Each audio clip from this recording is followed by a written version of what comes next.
কিরে মনা, তুই এখনো বসে বসে ফোন ঘাটছিস? তুই কখন পড়তে বসবি? পুজো তো কবে হয়ে গেছে। এখনো তো লক্ষ্মী পুজো বাকি আছে, ওটা হয়ে যাক তারপর। তোর লক্ষ্মী পুজো হয়নি? লক্ষ্মী পুজো অনেক দিন হয়ে গেছে, পড়তে বস। কালী পুজোটা হতে দাও, তারপর ঠিক বসবো। ফেল করবে, জানোয়ারটা এবছর ফেল করবে। ও পাশ করতে পারবে না, মোটেও পাশ করতে পারবে না এবার। ছট পুজোটা এখনো হয়নি, ওটা হয়ে যাক না, বললাম তো বসবো।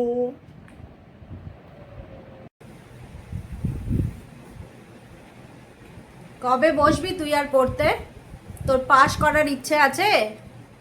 জগদ্ধাত্রী পুজোটা হয়ে যাক তারপর। এবার কিন্তু পড়তে বস মনা। পরীক্ষাটা হয়ে যাক তারপর।